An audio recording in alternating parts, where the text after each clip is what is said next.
Last but not least, man, we got the Kentucky Wildcats and we got the Tennessee Volunteers. Now, this game, you want to see a battle? We got an all SEC matchup. This game is going to be nuts. Um, on both sides, there are players that I really like. When it comes down to Tennessee, uh, Zakai Ziegler, one of the shortest players in the tournament, and what he's been able to do as the floor general for the Tennessee Volunteers, leading them to the SEC finals.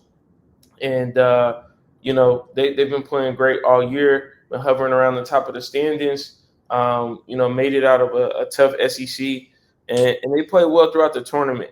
I do think they have their hands full, however. I mean, when we think about Kentucky, Kentucky has a lot of great young players. Um, you know, what's the kid's name? Kobe Bryant at guard, 6'7". He's one of the older players, but a great player on their team.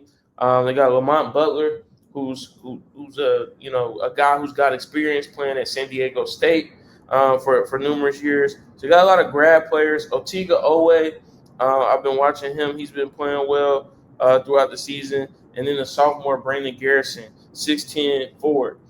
He's been dominant as well. So many guys on this team, and I feel like ultimately I still got to go with Tennessee. And the reason being, it's very tough, unless you're Duke and it's Carolina, it's very tough to beat a team 3 times in one season.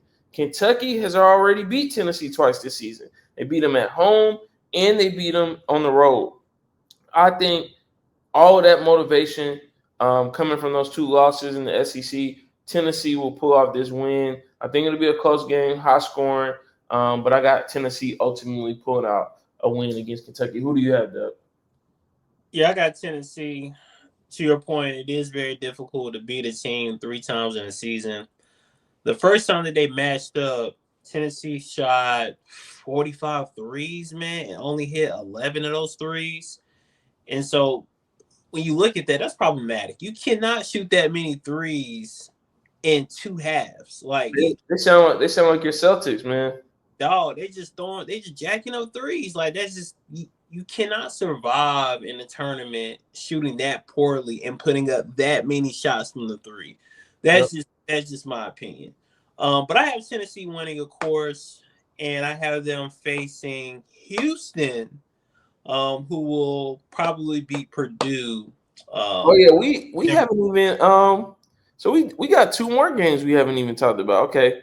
My screen wasn't fully updated. So we got 2 more to talk about. Yep. Purdue and Houston, and then Michigan versus Auburn, and I think that's around us out, man. Yeah, that'll round us out. So we got Tennessee in that game. Boom, cutting over to Michigan, Auburn. Listen, I like what Michigan has been able to do on the season. I would have never anticipated that Michigan would be this good and be at this point. I honestly don't think Michigan. I think Michigan got very lucky to even be here. I think Texas A&M and Will Wade the fourth. I think that Texas A&M kind of you know wet the bed. Texas A&M had that game wrapped up.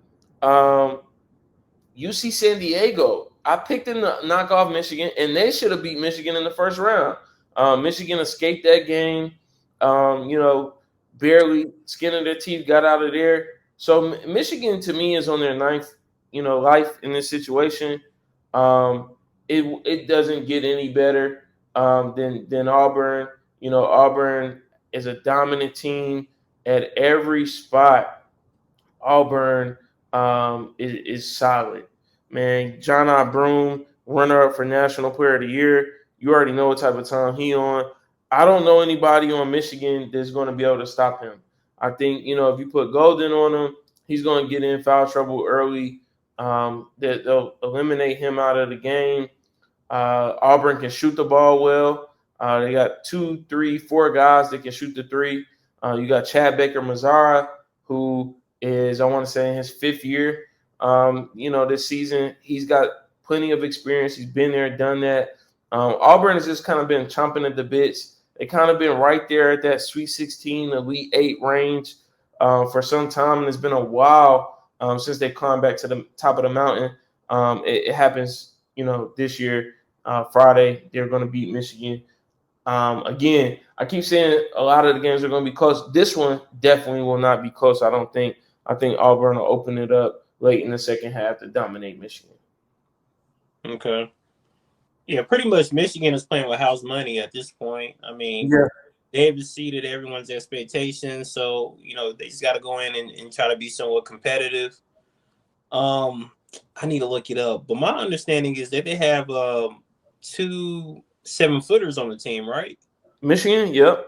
Yeah. So like I mentioned earlier in the recording, and that's probably on another video. They basically crashed the boards on Texas A&M, which resulted in them, winning. Right. The key is Auburn is going to have to play the same level of defense that they did against Creighton. That's how they got the #1 seed. They were physical on defense. They weren't shooting the ball crazy because they're not shooting the best right now. I mean, I think they kind of revived themselves a little bit against Creighton, and they're starting to shoot the ball a little bit better. But near the end of the season, man, they weren't shooting the ball very well. So they need to run their game or their strategy through defense, and then the defense will turn into offense.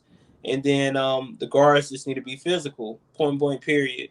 In Michigan, try to limit the turnovers if you can. But with Auburn, if they're playing great defense, you're probably gonna turn over the ball at a high rate.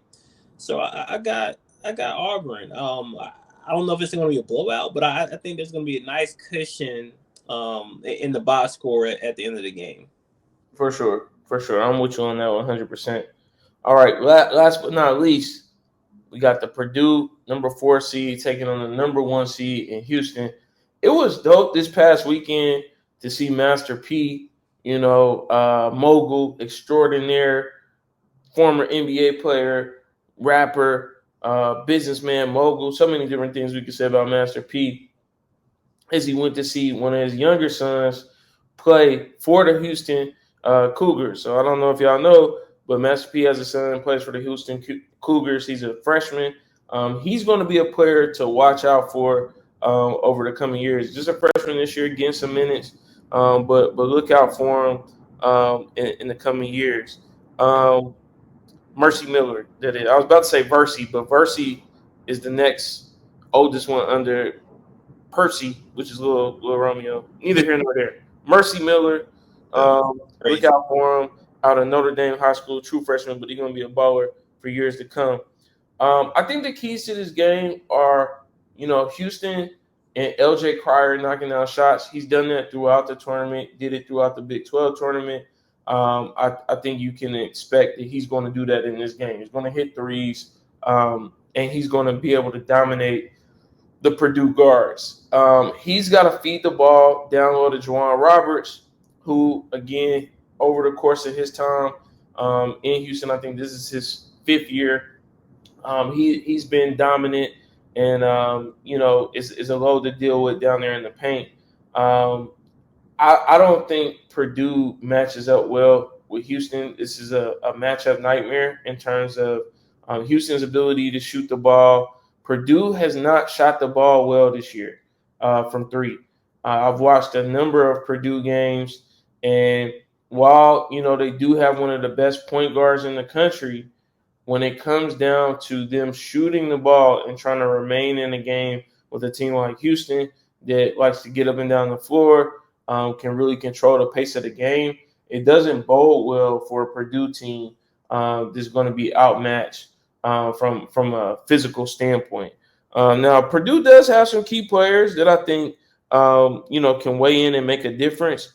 Ultimately, I got to go with Houston winning this game, and I think it's going to be physical early on, a game where maybe Purdue is even leading at halftime, or it's a tie ball game at halftime, and then I think Houston pulls away in the second half under a dominant performance from Juwan Roberts and a great shooting night from LJ Cryer. What's your thoughts on the dub? Nothing else to add. Houston. And I mean, again, we got Houston, but look out for Braden Smith on the Purdue side.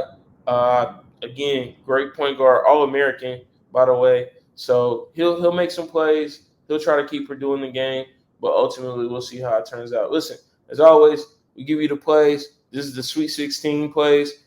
We won't go into Elite 8. Maybe we'll do a short, give you our picks here. But we need that white glove treatment, Mercedes-Benz, CLS to be exact. Comment, like, subscribe. We'll be back with more from In the Arena.